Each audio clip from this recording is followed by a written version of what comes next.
Dongeng unik Lala. SP Satrio Piningit.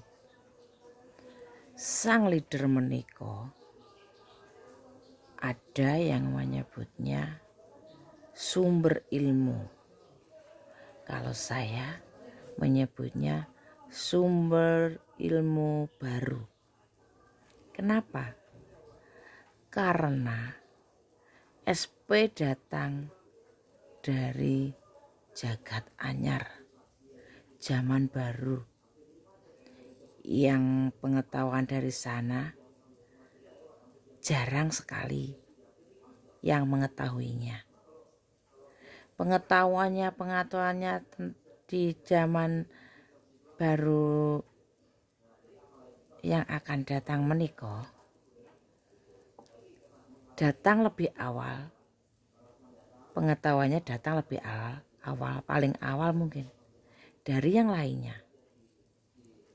Karena itu mereka yang lambat, tidak cepat tanggap,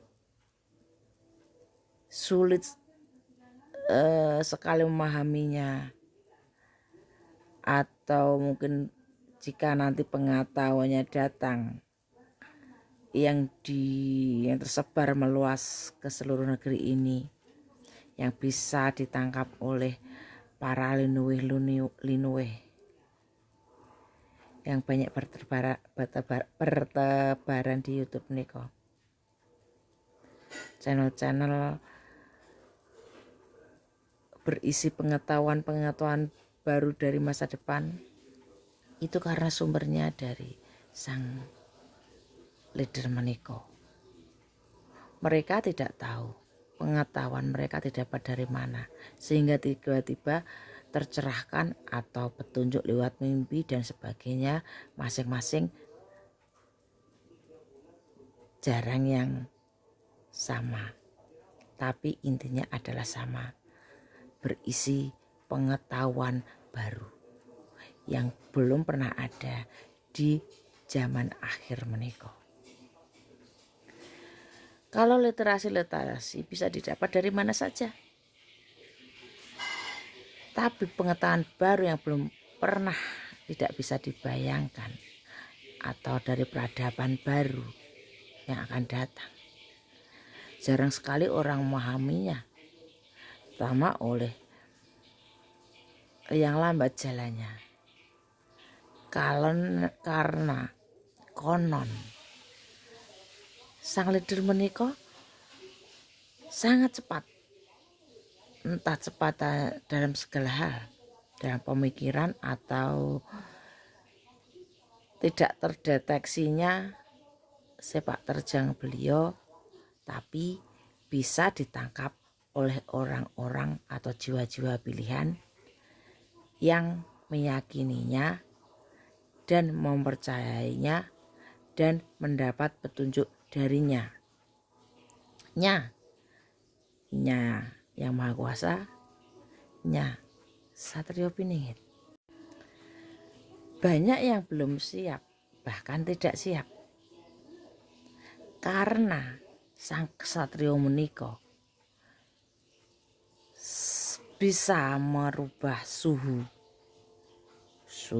energi, suhu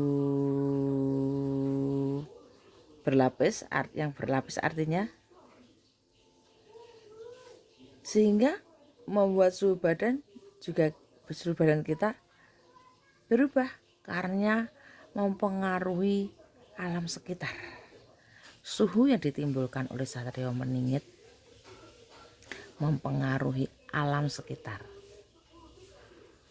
karena kekuatannya berasal dari kasih sayang alam yang terdipancarkan ke tubuh mungkin, atau sinaran pancaran sang SP menika didapat dari alam semacam itu. Kenapa alam bisa memasarkan ke badan dan energi beliau? Karena beliau badannya bersih, jadi siap menerima wadahnya itu bersih secara isi, bisa menampung segala yang dimasukkan, dan otomatis terfilter dari, karena wadah yang bersih menika bisa memancarkan atau memperlihatkan segala ilmu sebening apapun, tidak memperkeruh satu ilmu. Yang bening kelihatan bening. Paham gak? Paham gak maksud yang saya maksudkan? Jadi kita jiwa-jiwa terpilih yang menanti leader kita untuk mewujudkan, atau yang sering ditanyakan banyak itu kan menanyakan wadahnya. Pertanyaannya kadang saya membuat berarti tahu di mana. Sebelum panjenengan bertanya, kenapa kami menceritakan tentang SP dan energi SP? Saya berpatokan pada Jangka Jayabaya dan Uga Wangsit Siliwangi. Di sana dijelaskan semuanya. Banyak sekali itu pertanyaan, berarti ciri-cirinya gimana?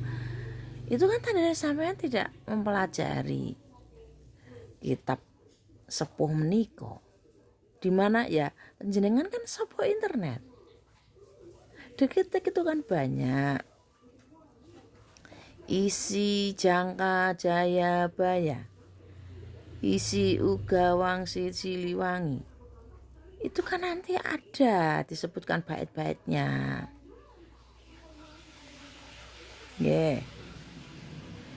Disebutkan kalau letaknya itu di sebelah apa, utara atau baratnya Gunung Lawu, semacam itu. Meskipun itu adalah berupa siloka mungkin. Kalau sebelahnya misalkan utaranya gunung apa gitu, kan tidak terus langsung di samping gunung. Utaranya itu kan luas, selatannya itu kan luas, baratnya, timurnya itu kan luas. Tidak harus melalui dada-dadanya begitu loh. Hanya ancer-ancer. Sedangkan kita mau bilang misalkan gunung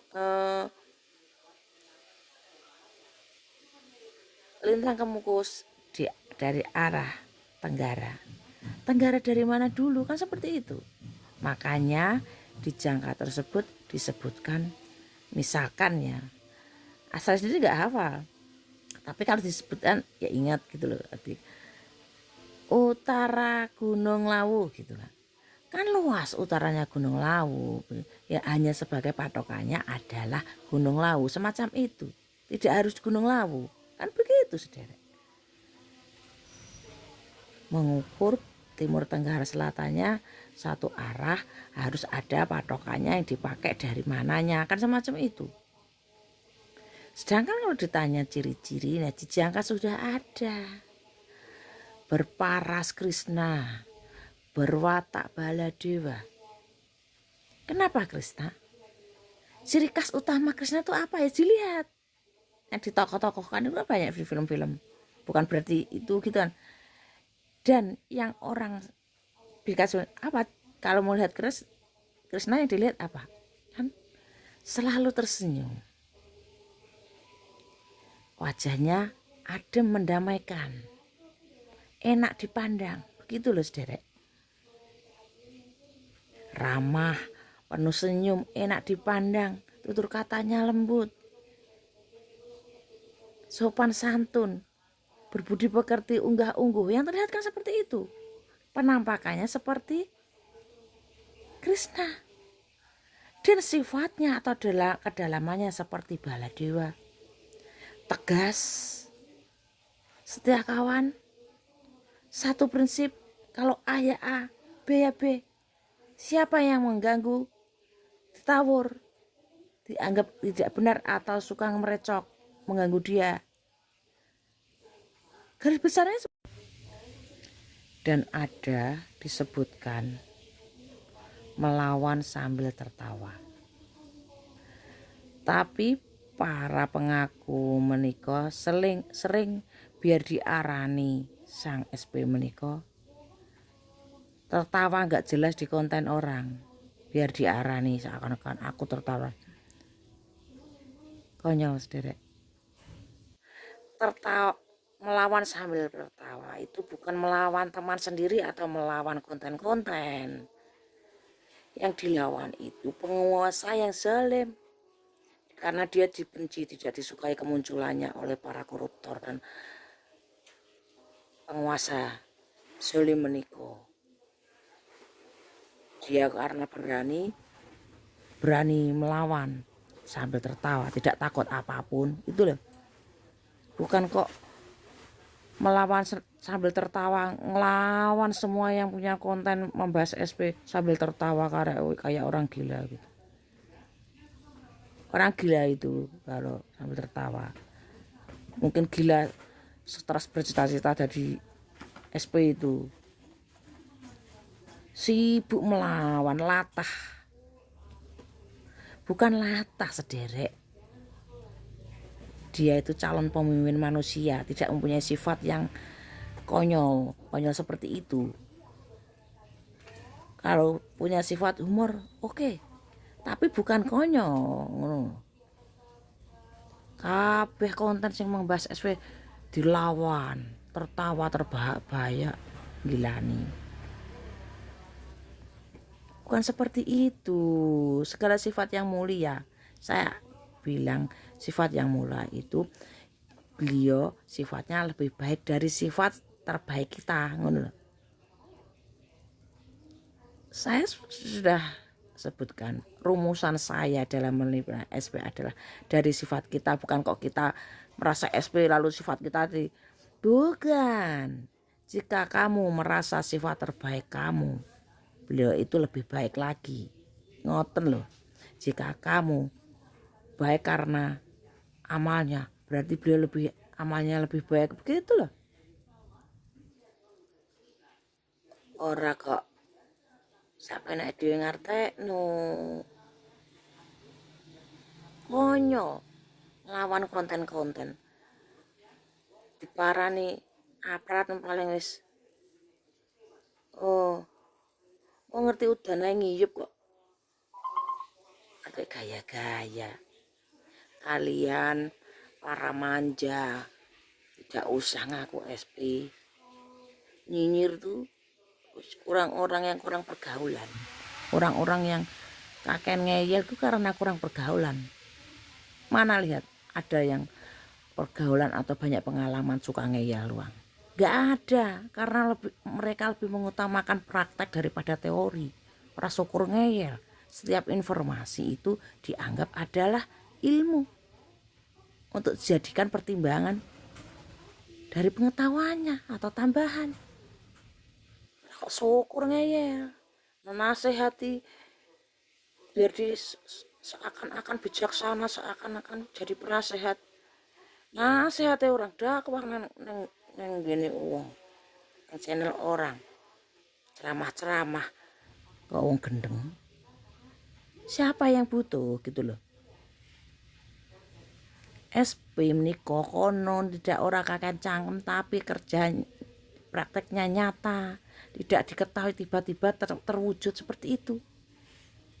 Karo SP pelaur yang sok mengunjungi konten dengan berceramah, berdakwah seakan-akan memberi nasihat, kandhani bener orang ngerti bener iku teko endi, kon bener mbok lakoni. Ngono lho, maprak gak jelas syukur berceramah memamerkan pengetahuannya bahwa SP begini-begini.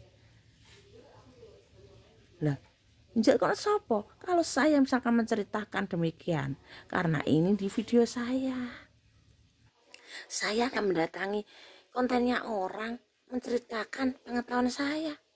Kalau saya menceritakan pengetahuan saya, ya di ranah saya sendiri. Makaten loh, berbijaksanalah. Makanya berkali-kali berbijaksanalah dalam berkomentar. Jangan hanya sekedar pengen karena diakui, mencari validasi, konyol. Tuh ngelek-ngelek jenenge SP. Wis ra usum. Gak butuh SPKW wis. Dari dulu juga gak butuh SPKW. SP sudah ada yang menyamarkan. Nggih. Terlalu banyak telik sandi. Intel dari zaman baru. Hanya kita saja kurang menyadarinya. Penghuni zaman baru sudah ada di zaman akhir menikah. Untuk meluruskan, membenarkan segala kecurangan agar tidak ada kecurangan-kecurangan yang bakal masuk di kapsul lift niko, pintu gerbang menuju jagat anyar sebelum jagat akhir dihancurkan. Dia mengatakan sederek, mugi-mugi seperti hikmahnya tidak syukur mentah ditelan, tidak syukur ditelan mentah, kata kemauan